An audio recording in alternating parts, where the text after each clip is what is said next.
This episode of the Totally Rad Show is brought to you by Magic the Gathering Magic 2012 Core Set. Today on the show, we open up some fresh decks and get down and dirty with magic.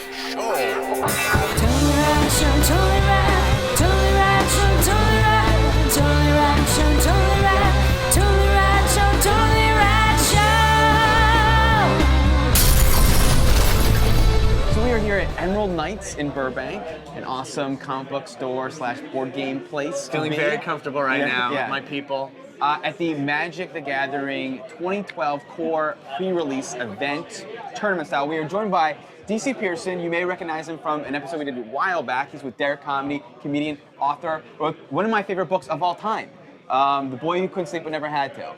Right? Am I getting it right? Yeah, I screwed up some. Are you getting it right that it's your favorite of all time?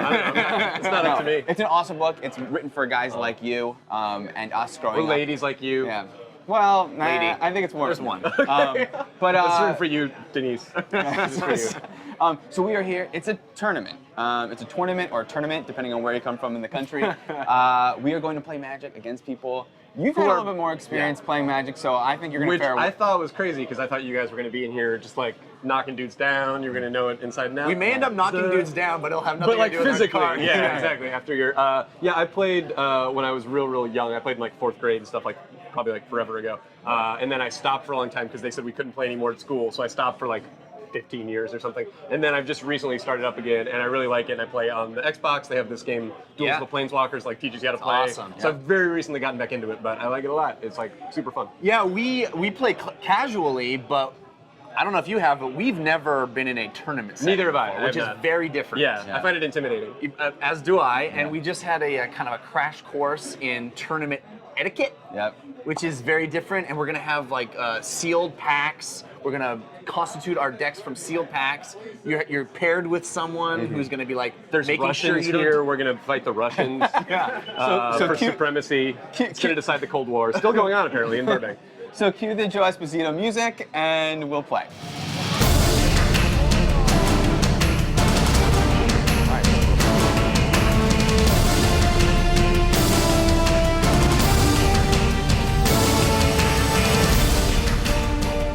I'm also going to spend most of the time opening the packs.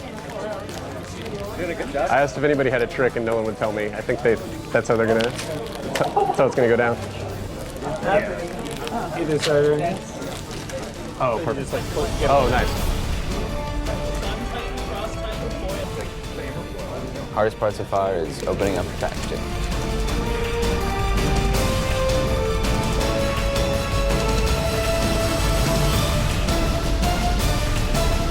So I would say your best bets is probably going to go blue-white control.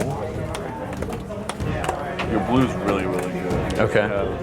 Sort of mulling over where to start building from.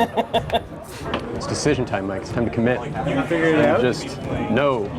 That's why I'm talking to you. Well, I'm not going to be any help. No. Audience, what should I do? Vote now. All right, I will. I think I got a pretty sweet deck. These guys have been super helpful. That's the coolest thing about this whole thing is that, you know, I'm a noob, clearly. You know, it's competition, obviously, tournament, but, you know, everybody's been really cool in helping me out, so. This guy is really super cool. He flies, destroys, and look how cool he is. The art on these cards are so sweet. I mean, they're really awesome. So I got a little blue-white with a dash of green, just a hint, just a flavor of green. How you doing, Two Strikes? Doing all right. Yeah? Just made my deck. What colors? Black and green. Ooh. What are you? Green and white. Or no, blue and white with a hint of green. A hint of green? Yeah, with some green Splashes, aftertaste. green splashes? Just for breath freshness. Right. Your turn. Like reading that. Heyo. These are treated as like other players. Like when you declare an attack, you say I'm attacking the planeswalker, or you say the player. I say. Same with casting like a fireball. I say. Something like that. You would redirect the damage. So it's like I can attack a creature, planeswalker, or a player. But you can attack these are player your choices. Or a player or a planeswalker. And then I you can block. choose. You Gotcha. choose to block for both. Gotcha.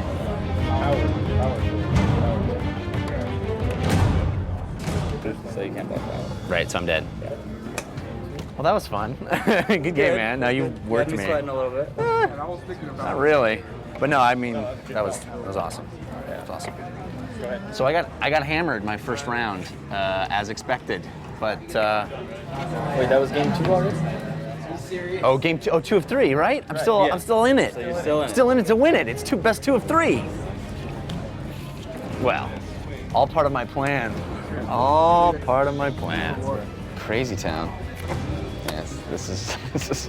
And with that, I just died. That was an awesome, aggressive finish. Only game 1. Yeah. I lost the first game. I was told the goblins were super reliable and enormous. Those were the 2 things I was told about goblins. Seems wrong. Seems like they're small and unreliable. Not playing well, folks. All right. I'm all right. I'm done. Wait. Turn that, and cancel that. Okay. Oh, from the jaws of defeat. So I'm down to 1 life. Yeah, good game. Great game. Yeah, that was fun, man. Thank you. Thanks for being so nice about it.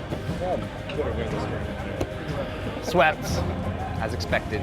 But I learned. Dan is our only hope. Help me, Dan Kenobi. Wow, this is an interesting thing happening. I think I'm gonna take the damage down to 12. It's a race right now. It's always a race. Yeah. Alright, you're gonna win this game. Why? What happened? Well, you're gonna run me over. Okay. Alright, game 3. I'm on one. You're our only hope, Daniel. I'm on one.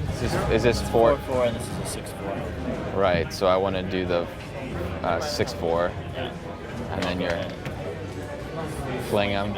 Okay. So, boom. Nice, dude. Nicely done. I lost. At least I wasn't blown out where those other guys were. So to me, that's a victory. That's real. I think I won today. I win the day. I'm pretty sure.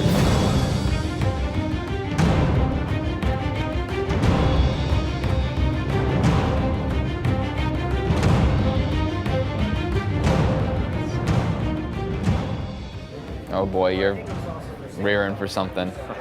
Oh, I'm so mad at myself. I'm so mad at myself. Oh my god. Oh my gosh. Great. I could have prevented all that from happening. Okay, bring on the heat. 4, 5, 6, 7, 8, 9, 10. Right, and I'm a 3, so that would kill me. So it doesn't matter. Okay. Yeah. Good game, dude. Nice to play you. 766 characters. That's pretty rad. 766 characters? Yeah. I can't attack with them right now. Oh my god. I'm going to mind control. Oh boy, alright. Yay! So you won too? I won too. So you won? He was very nice to me. Yeah. He was very nice to me. He conceded the second game. Yeah, go. It was like this. It was a very similar situation. I think I locked into my deck. Dude, Jeff, you're moving on. Unbelievable. So it's done, folks. Oh my god. All right, so that was the tournament. Dude, that's awesome. Yeah. I'm having so much fun. And I totally get what the draw is for these sealed deck. Like, nobody has played some of these cards before. Everybody's discovering it at the same time. It's very communal. It's very fun. Yeah. And you can kind of dynamically like change your deck. I didn't realize you could change it within a given like best 2 out of 3. You can change it between games and go, oh, I haven't done it yet. I haven't taken advantage of that because I'm still like stubbornly, I'm like, it's gonna hit. At one point, it's all gonna hit right. Because you just want to believe it. But yeah, it's such a fun like format, and the whole game is just like really fun because it's like the basic set, and you're just learning about how to play the game basically. Yeah, and it's like, did you constitute your deck correctly? And I like that strategy. We've been playing with starter decks, like all one color, and which makes it now easy. It's like, now when you have 2 different lands that are coming your way, you have to strategize. Can I use this? 3. Can I use that? Yeah, that's. See, I really enjoy the strategy, and it's a good carrot on the stick of like even when you lose, we're like, well, next time I can play better. Like I really do feel like I can play better. Sometimes I used to feel like I'm at the mercy of the cards, and here I feel like I'm in control. I can choose. Totally. It's about comes down to my choices. Yeah, another thing is I have to admit, I probably, were we not doing this as part of the show, I'd probably be way too intimidated to like sign up. For a tournament. But being here, everybody is super nice. Yeah. Totally helpful. Yeah. Like even though it's a competition, it's, you know, the people I'm playing against are like giving me pointers. It's totally casual and awesome. And so I feel stupid that I would have even been intimidated by it. How does this compare playing now to when you were a kid and used to play, 4th grade? It's definitely, well, I can afford to like buy cards, which is nice. And just the idea of getting packs and opening them, I would have been like, I get 6 packs at a time. Are you kidding me? That's like 4 months. So it's exciting to have all the cards in front of you as like a grown-up, and then you get another card just for playing in a tournament, which is exciting. And then also like people understand how to play and they'll explain it to you. They're not like little kids where they're just like, maybe I stuck a card to the bottom of the table with gum. What's gum doing on the card? Which I should do next round. Yeah, actually. good strategy. I'm gonna go get some gum. Yeah. My favorite thing is the playing with people who are like super familiar with it, and then you pull out a card that's brand new for the deck, and they're like, "What is that, dude? Let me see it." And it's like, "Oh, wow, I didn't even realize this was awesome." Yeah. Mike saw me. I wrote some of my own cards too. Yeah, with the crayon. Encouraging of, but I tricked them. It was great. It's like- MAJIC. Yeah, exactly. It's off-brand. Yeah, exactly. I get to throw your cards in the river. That's awesome. All right, well there we go. DC, thanks for joining us. Thanks for having me, everyone. guys. It was a blast. Magic 2012 is out Next week, I guess. Next week, Yeah. The So, 15th, I think, is when it's. pick it up. It's, Well, we're gonna start playing. yeah, We're we are. Make a thing of it. For sure. Thanks, dude. Yeah. Thanks for having me. All right, and magic. All right, be sure to stick around for the outtakes from this week's shooting of TRS. But first, we want to thank our sponsors. Jeffrey. Were you jealous you I weren't was there? jealous. We played Magic, dude. I know, hey. Super awesome. You saw us playing Magic, enjoying it. Duels of the Planeswalkers 2012. Of course, the digital version, which launched last month on Xbox Live Arcade, on Steam, on PSN. We played that a couple of weeks ago, I think. Something like that, It's just really, really cool. It's such an easy way to learn and It's the best way to learn. It really is. And it takes care of all the sort of figuring it out and you know, oh, do I have to turn the card? And it becomes clear when you see it displayed in front of you. And it's based on the original Duels of the Planeswalkers, which was a big hit. And it has a free demo, so if you want to check it out, you should really do that. There's no risk. Later this month, Magic 2012, the core set, launches with many of the same cards as Duel of the Planeswalkers. And it's a perfect way to play Magic face-to-face, which really, as much as I love the digital version, it doesn't compare. That's where the joy comes in. Yeah, sitting across the table from somebody. You saw us playing it.